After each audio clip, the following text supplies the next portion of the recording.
Hello, this is Wolfman Joe, and my partner is Ricky Bearhart, and I'm going to discuss on this day in history as written by History Channel. On this day in 1814, Francis Scott Key pens a poem which is later set to music, and in 1931 becomes America's national anthem, the Star Spangled Banner. The poem, originally titled Defense of Fort McHenry, was written after he witnessed the Maryland fort being bombarded by the British during the War of 1812. He was inspired by the sight of a lone U.S. flag still flying over Fort McHenry at daybreak, as reflected in the now famous words of the Star Spangled Banner, and the rocket's red glare, the bombs bursting in air, gave proof through the night that our flag was still there. We will discuss about the War of 1812 on this podcast. Now, Ricky, take it away. I am looking at a story from a thing today in history. It's an app. Today in history, the Soviet probe Luna 2 crashes onto the moon, becoming the first man-made object to reach it. Luna 2 E-1A series was the second of the Soviet Union's lunar program spacecraft launched to the moon. It was the first spacecraft to reach the surface of the moon and the first man-made object to land on another celestial body. On September 14, 1959, it successfully landed east of Mare Iberium near the craters Aristes, Archimedes, and Autolycus. Autolycus is, I believe the word means Prince of Thieves. It's association to Al-Qadir, the Green Man. It's a very fascinating piece of history back when there was a space race, back when we were competing as superpowers to, go up among the stars and do these things. And imagine how we felt first Sputnik and now that, and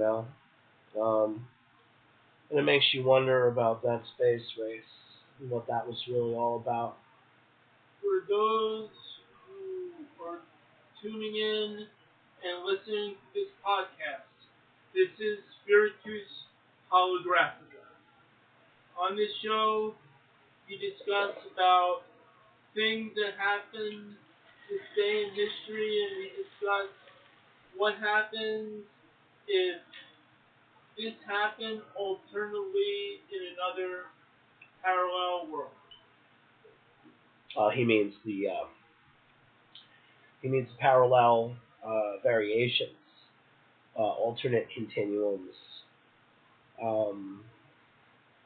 and it's the implication behind it is that there's different layers of possibility that occur between decisions, and that certain decisions apparently carry such gravity that if they were made only a little different, they'd have a butterfly effect and change vast courses throughout the world. For all of you who don't know what the butterfly effect is, you have a smartphone, you can look that up. The implication is that every little decision maybe has a great lever of weight and influence. Yeah, it's like, let's just say, what happens if Francis Scott Key was not on that boat ride that one day?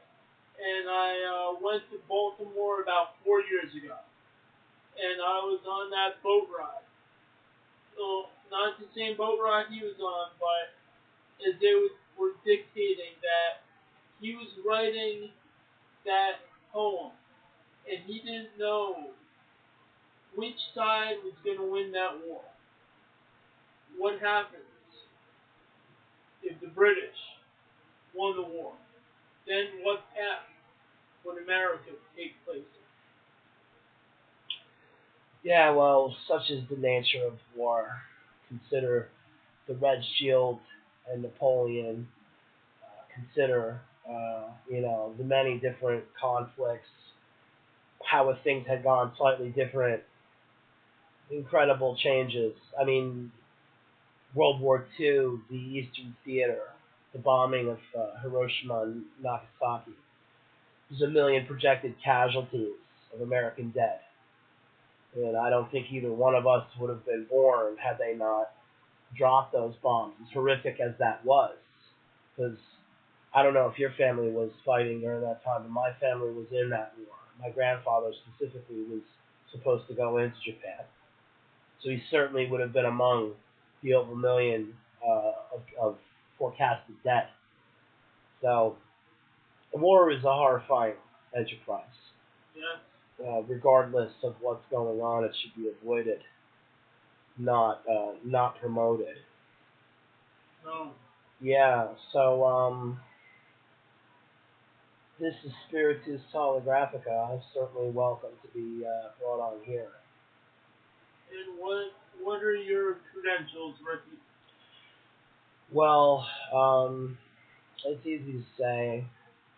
Ever since I was little, I wanted to be a Ghostbuster, and I've always had a very deeply spiritual side. I'm an emissary from the Okanus Network, where we have 3 different podcast channels dedicated to this sort of material.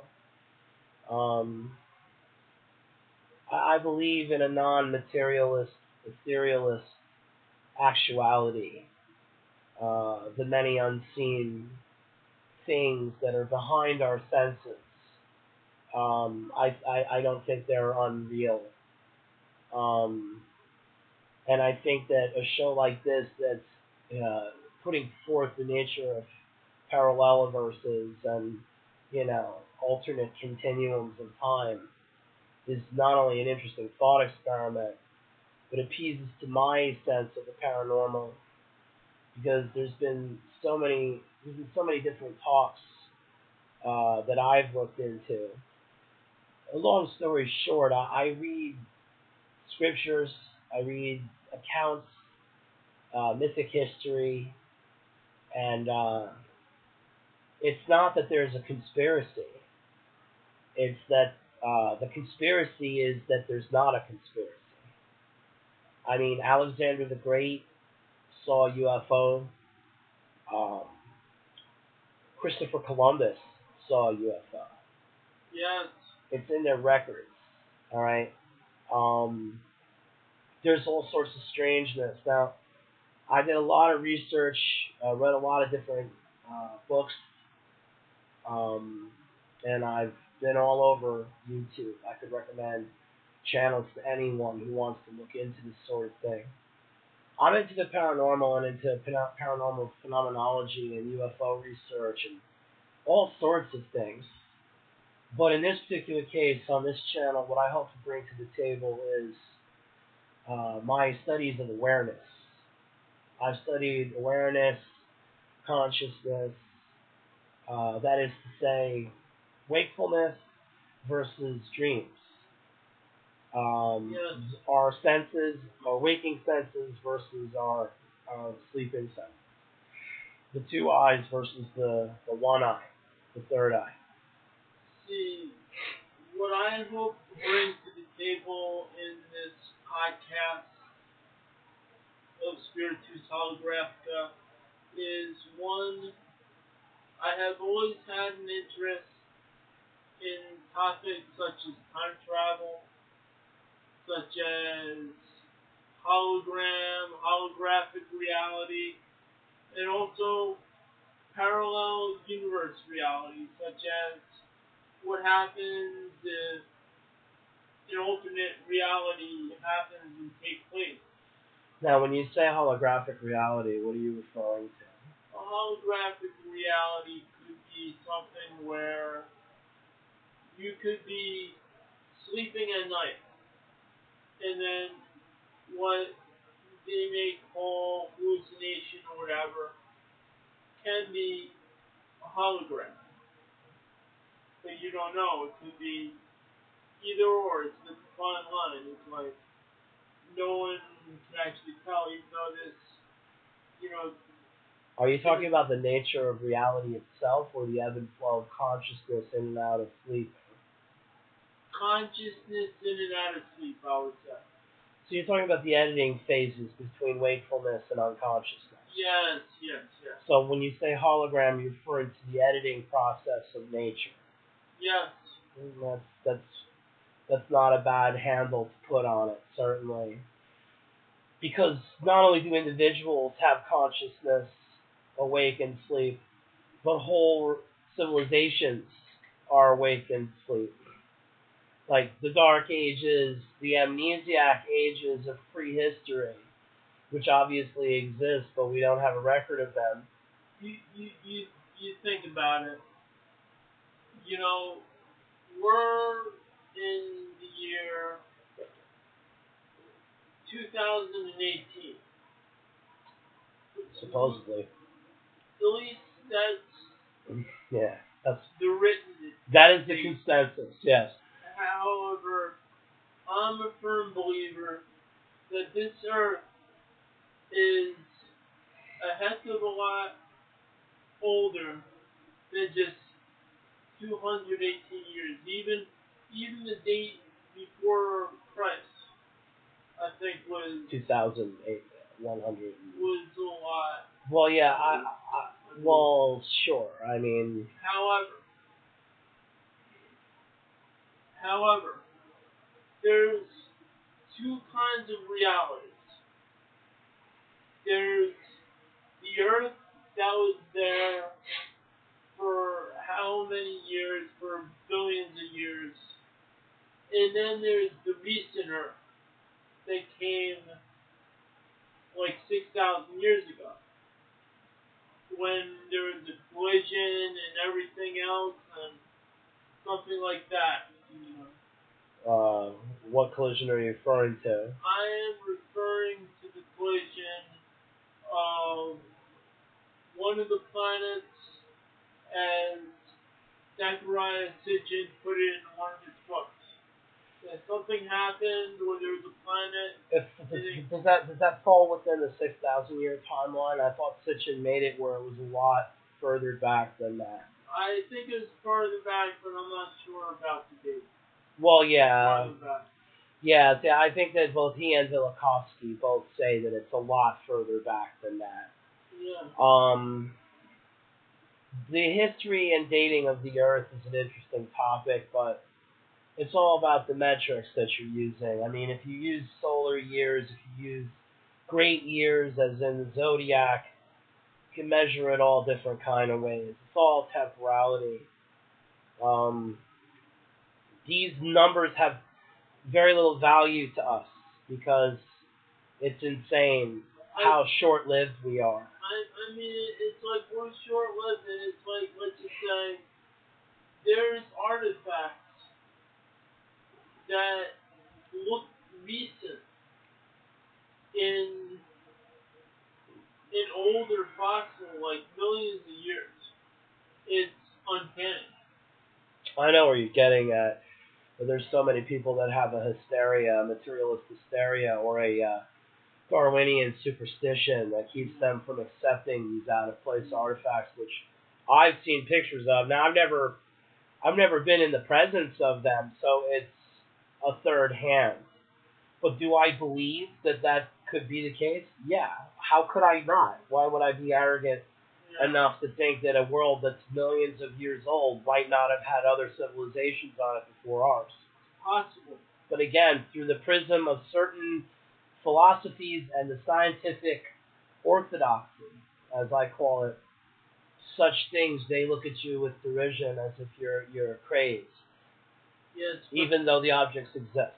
But the nature of this podcast is to delve into topics that are so out there that, you know, it transcends reality. That's what I'm going for. It's not that That's what I'm going for. it's not that Wolfman is trying to go counter orthodoxy. He's trying to be non-reductive and keep alternate or parallel concepts in mind.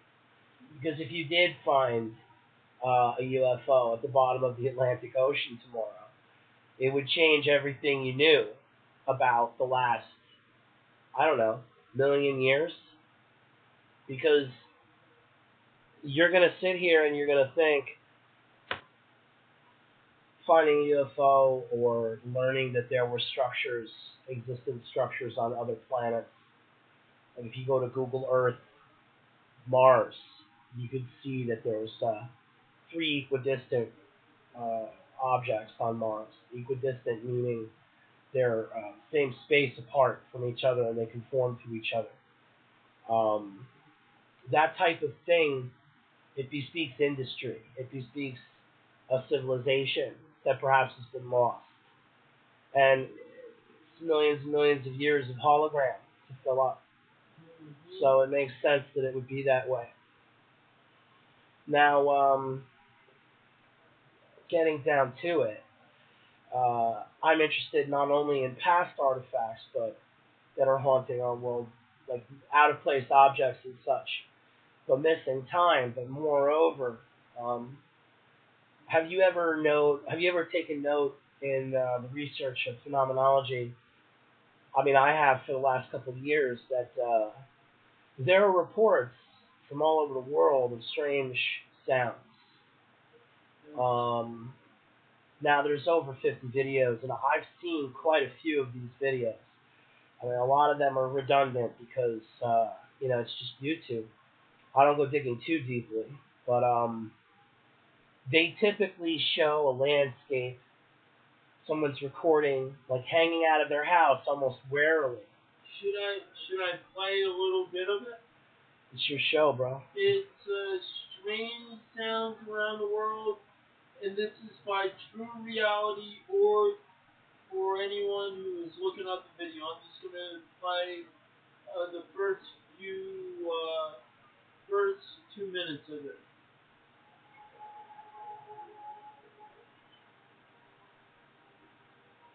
Just for the intro, but they're going to get to the sound soon.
What's going on? Oh, fine. Why not? It's, the sound, this is not... Yeah, it's going into there. I mean, it should work. That's how I get my,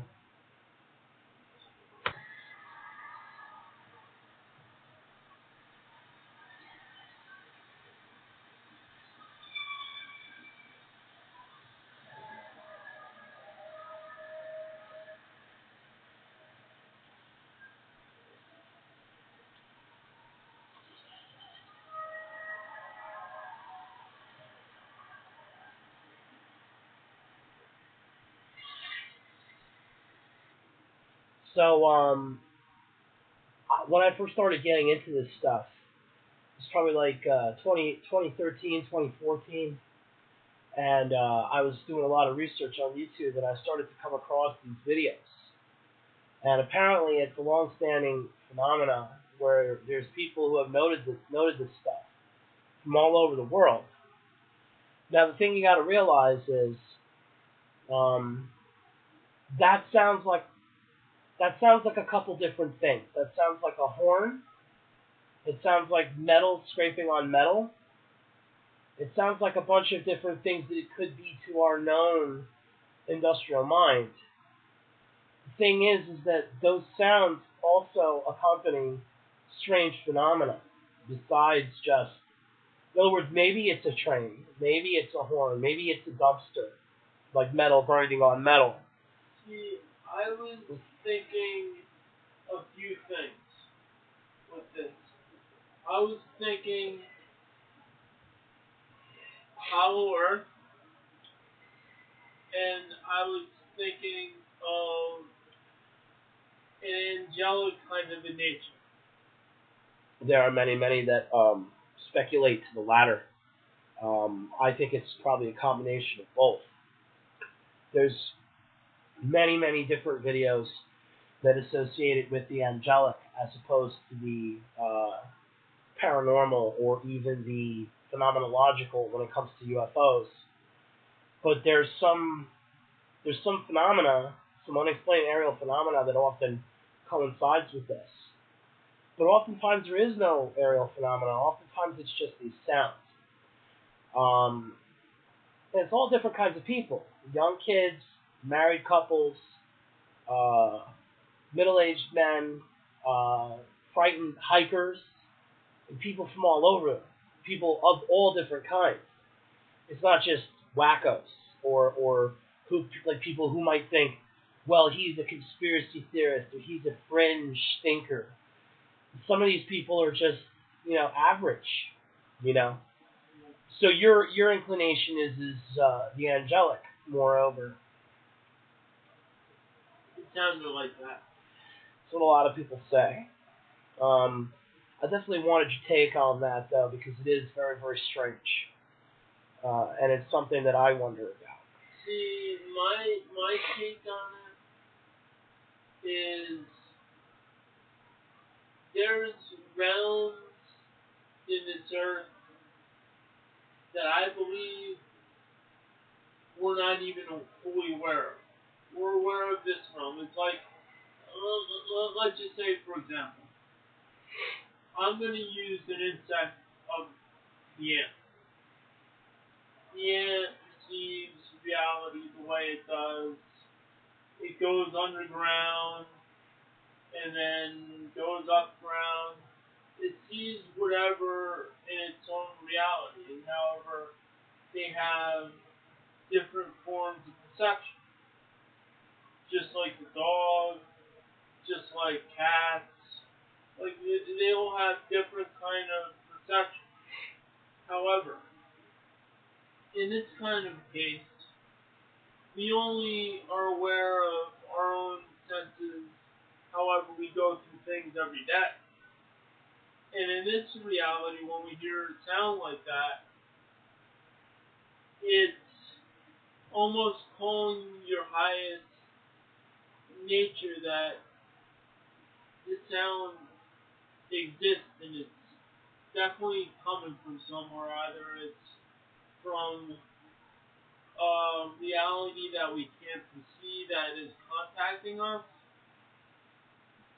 or it's a reality from below the surface of the earth that is connecting to us. Or perhaps from beyond the earth. Yes, it's another reality. Well, reality is nothing more than perception, and knowledge is nothing more than experience. And in that these people have experienced these sounds, that they've actually felt that unknown twinge of like, what is that? Settling or unsettling.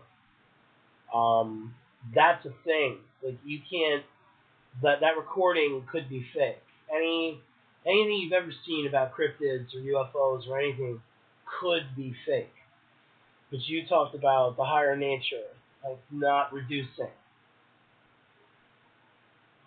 Also, I've got to discuss something about being fake. Mm. And this is going to test reality. Don't take whatever I'm saying for face value, but I'm going to raise a question to test reality for a second. How do we know that our own reality is an illusion? How do we not know? How do we know? How do we know, or how do we not know? How do we decide that, we're speaking right now, we're engaging in this conversation? How do we know that, to those who are listening, that this is the perceived reality? Well, reality is a consensus, I suppose. But I have my own beliefs on these matters, and I'm sure you know. I mean, I don't praise too much with regards to is this real, is this not real. I don't think any of it's real. I think real is too poor a word. I think the question is it actual? Does the energy match the perception more than your reality, my reality?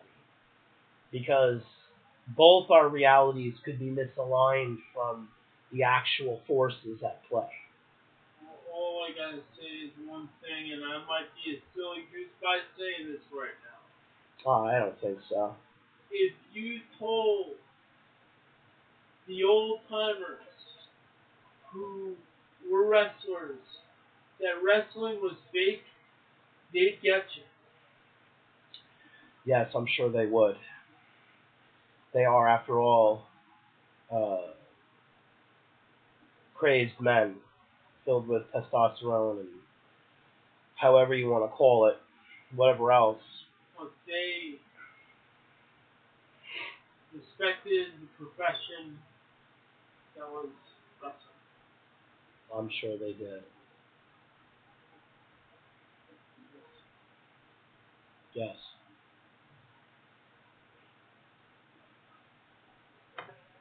Speaking of wrestling, there was a great wrestler in his day in the 1800s, and his name was Abraham Lincoln.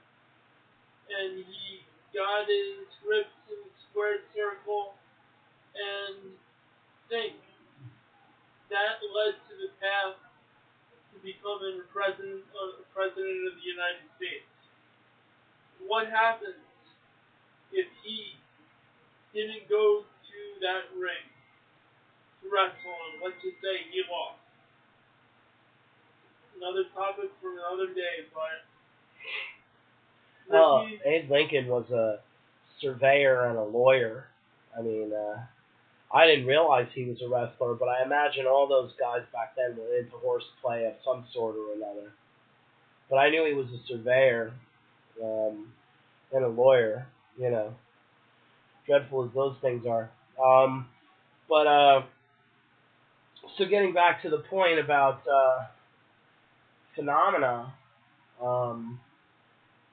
we get back to the concept of what we led with, which was they landed that probe on the moon. It crashed. They put Sputnik in orbit. We put people in orbit. And the whole concept of the space race, it seemed kind of good. And then all of a sudden, it was de-emphasized. And we stopped. Like, we have infrastructure in space. We have stuff in orbit. We have probes we've sent out. But for all the, billions of dollars spent, it doesn't feel like there's very much yield.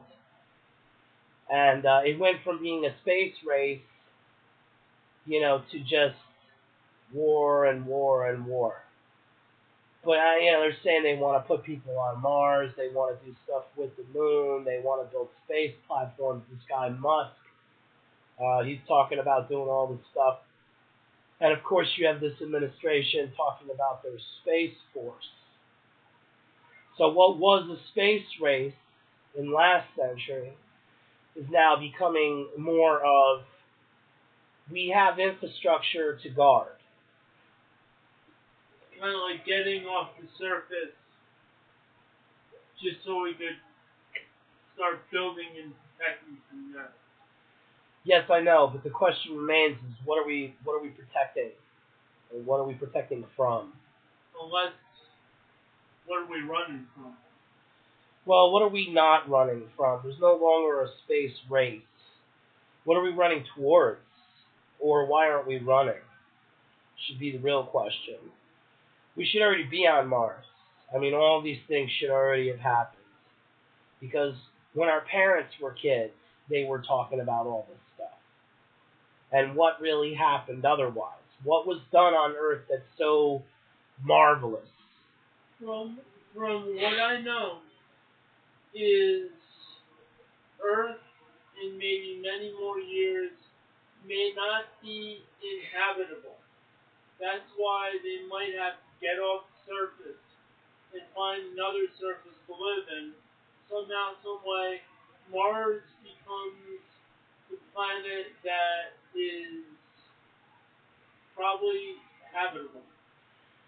Yeah, I think I think environmentalists say a lot of stuff about the habitability of the Earth, and what's going to happen is, if we deform the environment somehow, which maybe we are, maybe we aren't.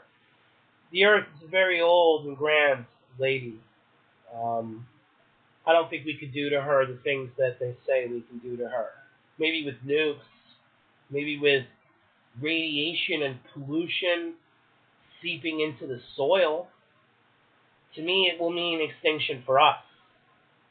But she'll go on. The Earth will go on. The sun will go on until it doesn't.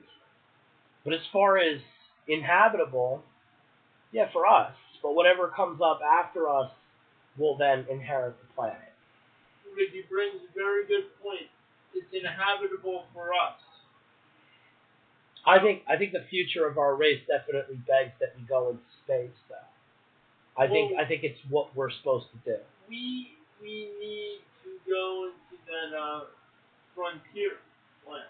Mm-hmm. And it's that Well said. frontier land that it's kind of like Lewis and Clark, who ventured out to the lands of America, or Magellan, who won the world round, I would say. Yeah, and I would also attribute such things to more modern sources, like the great Gene Roddenberry, the great Carl Sagan. Roddenberry was a futurist, creator of Star Trek, dreamer of a future where we were spacefaring. Read the books Michio Kaku wrote about the next stage of our civilization. Listen to Carl Sagan talk about cosmos and hear the pathos in his voice. It's a dream I would share for us. This as opposed to living in zero and fighting over land and resources. Yes.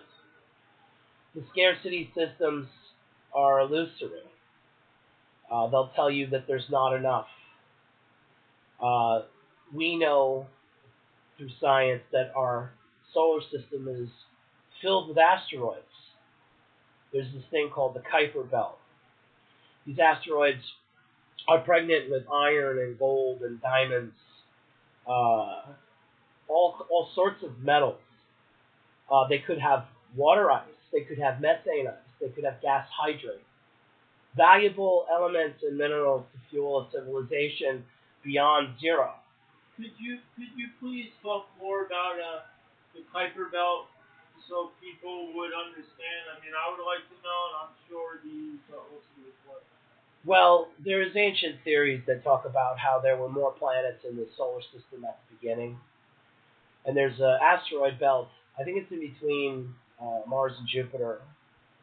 But I'm not entirely sure. You all have smartphones, or great listeners, so you can look for yourself.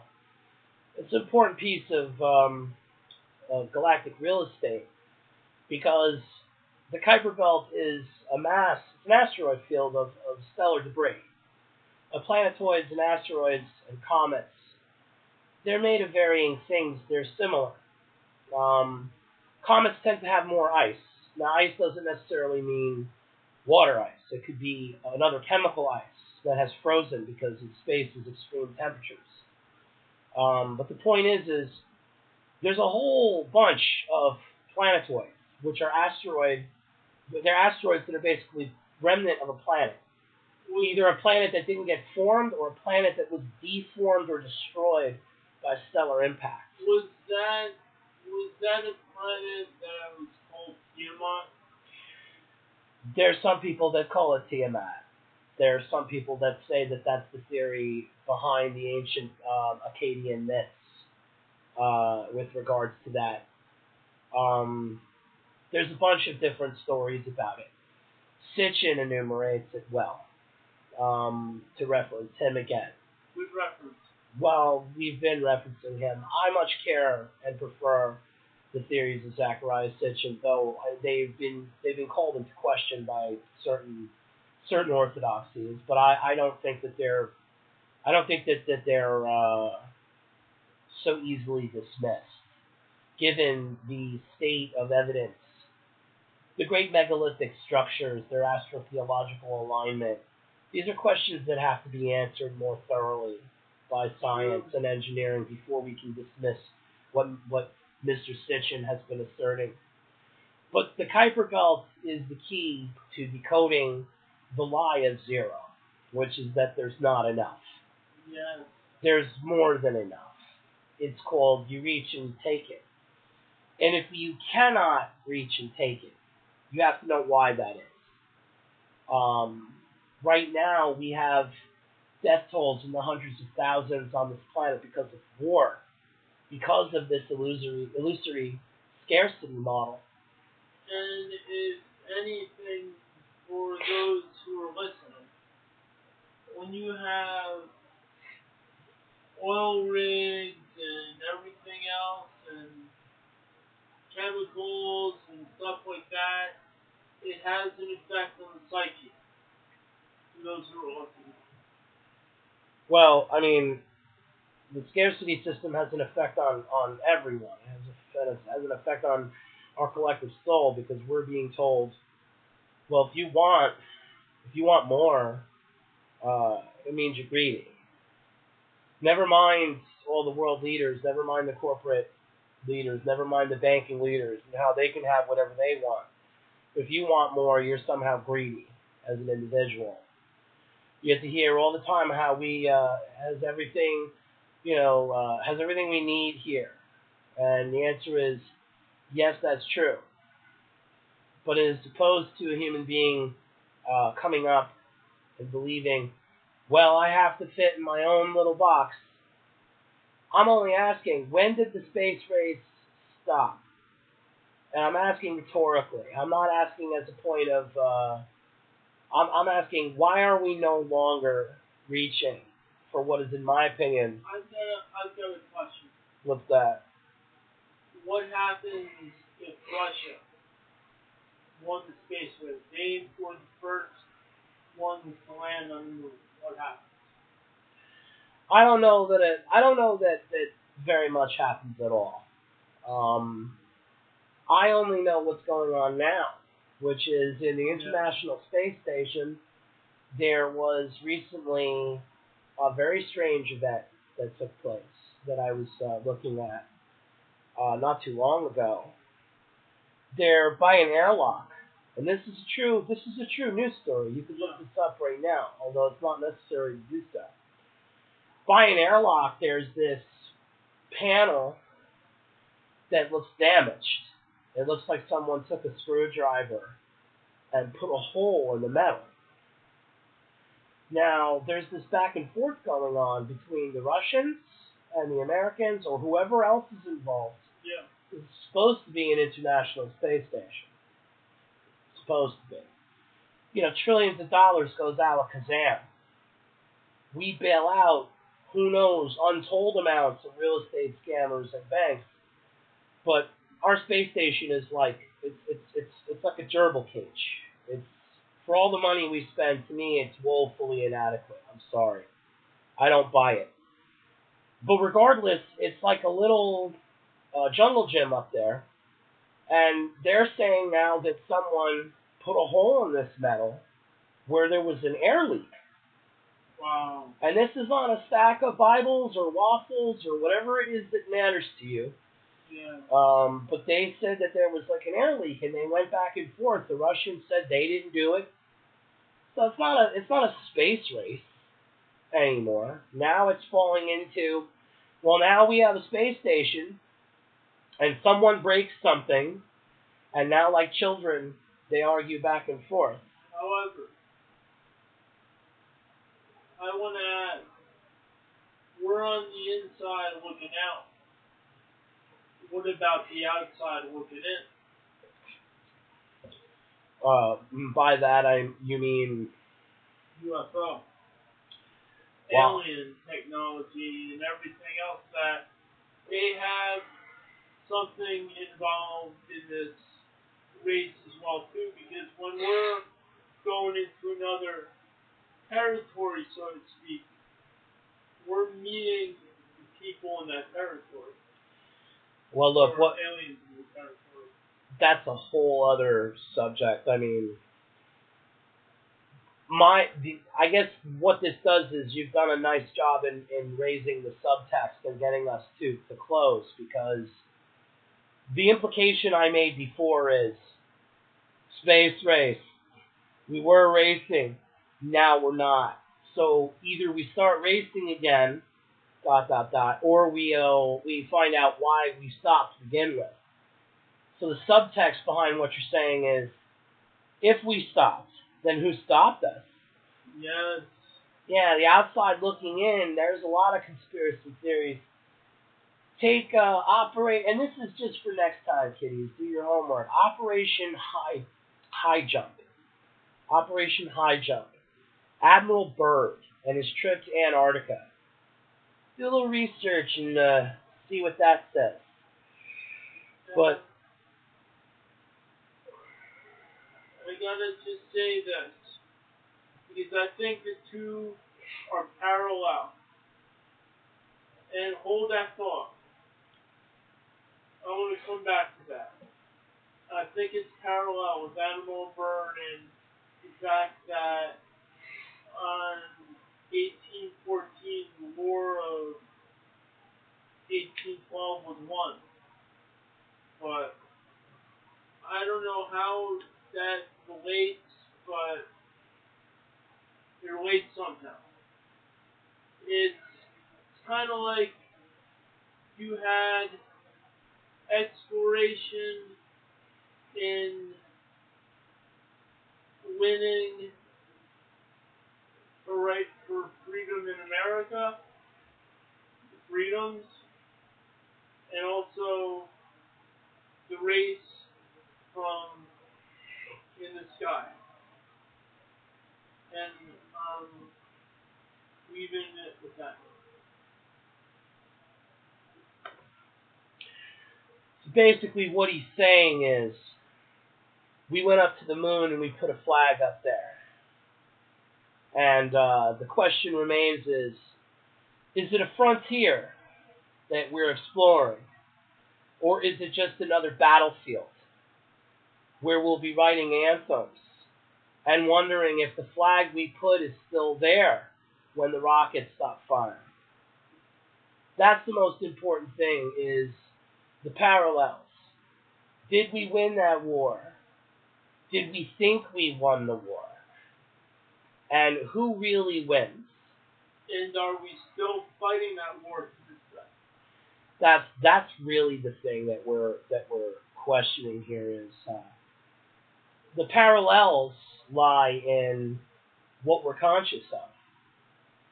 And that consciousness is brought about through a controlling of information.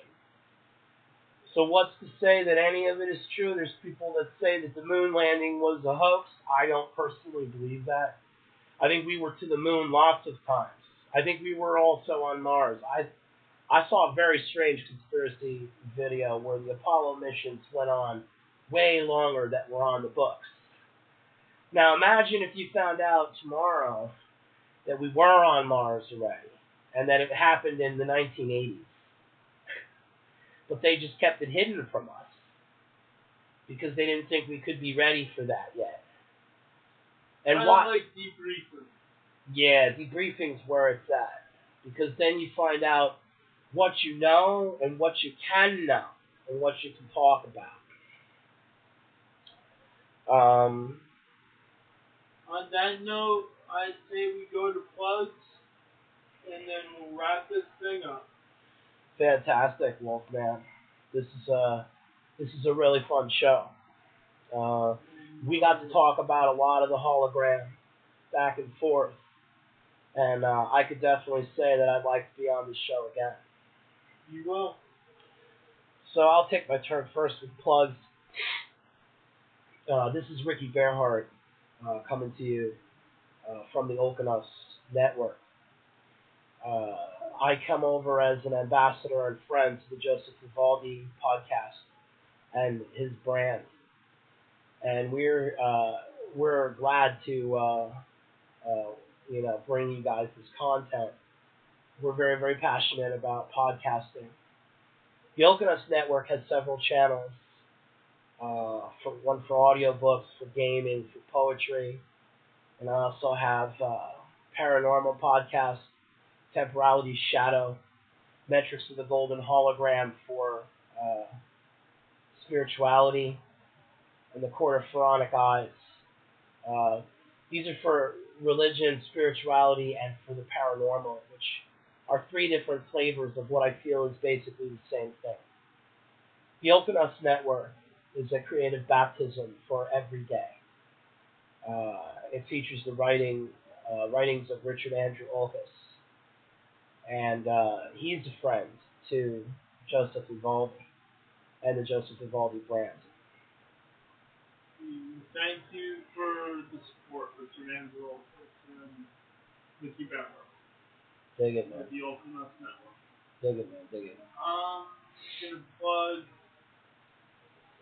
the Joseph Vivaldi Network, the Joseph Vivaldi brand. Very good works of podcasting coming out this season. They're on, they can be found at Spreaker. Look up Joseph Vivaldi podcast or Joseph Vivaldi Network, and you should find a lot. And also, I'm going to plug A Soul Warrior's Journey. It's going to become an audiobook soon in late November sometime when it's ready. Has a new book cover and a new Kindle book cover, and story inside is the journey of a man who falls through his own addictions and dilemmas to get to basically his promised land, which was in Egypt. And he goes through the journey through how he heals, and it's just the beginning of the saga. That's all I gotta talk about. Right on, right on. And I'd say we discussed a lot on this podcast, and it was a very good podcast, I believe, with Wolfman Joe and Ricky, and it's time to bid our adieus and into the journey into maybe a foreign land or a foreign road, or maybe out of another universe or universes. We go a night and we go a do. This is Spiritus Holographica. Have a good night. Take care, folks.